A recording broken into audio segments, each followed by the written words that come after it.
Until I understood what I'm about to share right now, I was fairly lost when it came to who I was in Christ. I would see these verses that talked about being perfect. I would see these verses about talking about me being a new creature. And then I would also see myself just like struggling with sin and being like, this doesn't make sense, God. What's true? What is this all about? And this is really the truth, the one that I'm about to share with you right now, that helped me to recognize how to really differentiate between a couple of things in my life and how to actually know what to really think about myself. And the core verse that I have for this is found in 1 Thessalonians chapter 5, verse 23. Now may the God of peace himself sanctify you entirely, and may your spirit and soul and body be preserved, complete, without blame, at the coming of our Lord Jesus Christ. And so that part about spirit, soul, and body is crucial here. I'm going to lay it out first, and then I'm going to give some reasons why I believe that we really need to be focusing on these three different parts. So first off, you are a spirit. That is who you are.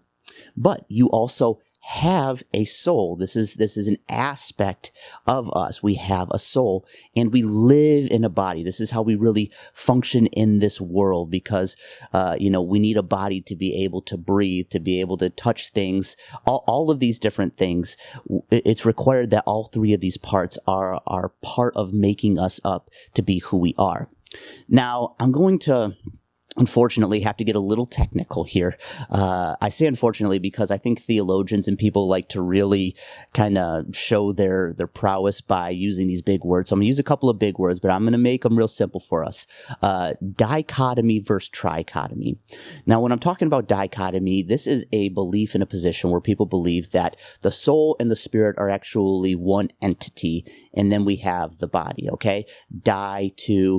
So spirit and soul are one, and then the body is one. A trichotomy, these are people who believe that there is a separation between the soul, the spirit, and the body.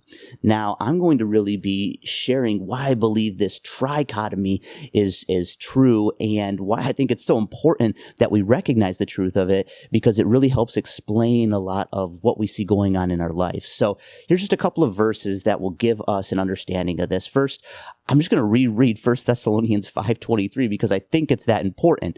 Now may the God of peace sanctify you entirely, and may your spirit and soul and body, he uses all three here, be preserved complete without blame at the coming of our Lord Jesus Christ. So that seems to pretty blatantly show this three-part makeup of who we are. But I'm going to go one step further now. Hebrews 4:12, this is what it says, "For the word of God is living and active, sharper than any two-edged sword, and piercing as far as the division of soul and spirit, of both joints and marrow, and able to judge the thoughts and intentions of the heart." Did you see that? The division of soul and spirit. So to me, that's kind of a death blow to the whole dichotomy position. It's mentioning right here that there is a division that can be that happens, between the soul and the spirit here in Hebrews 4:12. And so, like I said, understanding this was the key that unlocked all of these spiritual truths, the jumping off point to help me really recognize the revelation of who I am in God. And so I want to start out now kind of breaking down each part of this. So like I said, you are a spirit. This is the core of who you are. And this is actually perfect. Who you are is perfect in Christ because Christ has become becomes a living member on the inside of us, and we become united with him. This is so important to understand, because if we start viewing ourselves with all of our faults in mind, and that's our primary focus, we're really doing damaging to the nature of Christ, because Christ is living on the inside of us, and he says that it's no longer I who live, but Christ lives in me. If that's the case, then Christ is perfect. I am perfect in my spirit. Hebrews 4:10, 11 through 14 says, "Every priest stands daily, ministering and offering time after time the same sacrifices, which can never take away sins. But he," this is talking about Jesus, "having offered one sacrifice for sins for all time, sat down at the right hand of God, waiting from that time onward until his enemies be made a footstool for his feet. Here it comes. For by one offering, he has perfected for all time those who are sanctified." He has perfected. That's past tense. It's already happened. When we accept Jesus as our Lord and Savior, fully give our life to him, he has perfected us. Part of that's because we have become united with him in spirit. Listen to this. 1 Corinthians 6:17. But the one who joins himself to the Lord is one spirit with him. Our identity, the core of who you are and who I am, is found in our born again spirit. And so when I say I am perfect, there is absolute truth in that.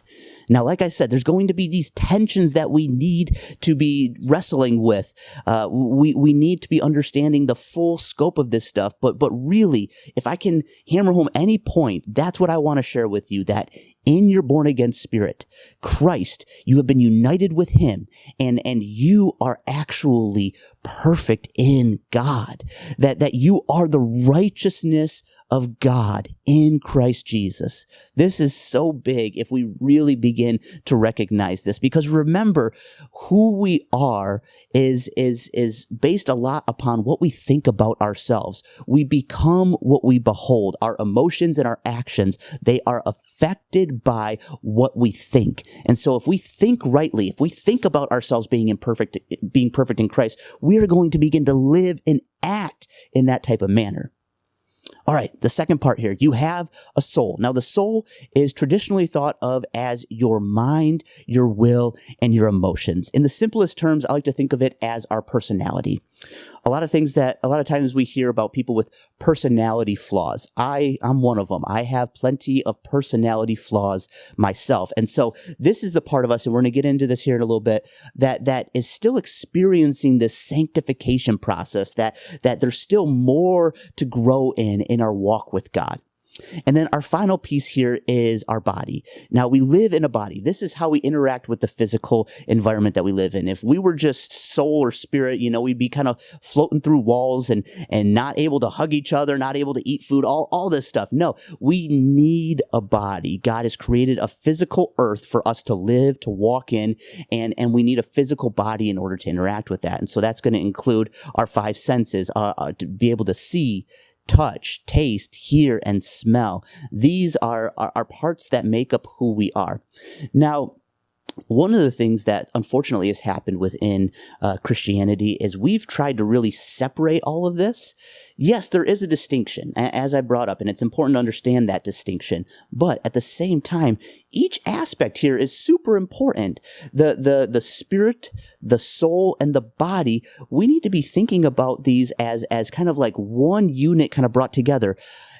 I don't want to quite go so far as to say it's like the Trinity when you think of Father, Son, and Holy Spirit, but there is sort of that dynamic of what we're made up as. There is these three distinct parts, but it's also encompasses who we are.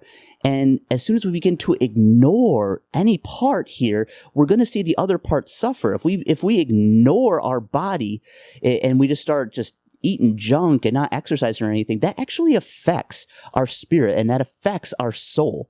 That affects the way that we're able to interact with God. And then vice versa. All these different things, they affect who we are.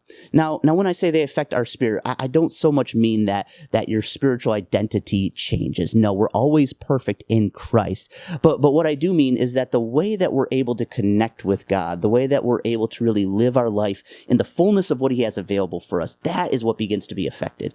And I can say the same thing if we're leaving out the spirit part or the soul part. All three of these, they function together. They need to function together in order to be able to be this well-rounded human being that God calls us to be.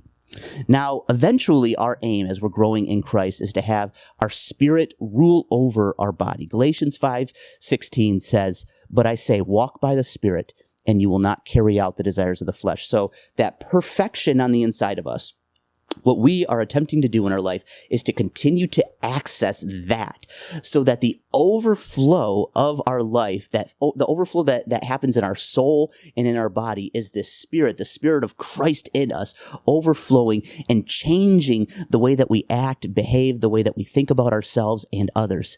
So the more that we're able to submit ourselves to that internal power, the Holy Spirit inside of us, the more we're going to be able to walk according to the way that God God is calling us to walk.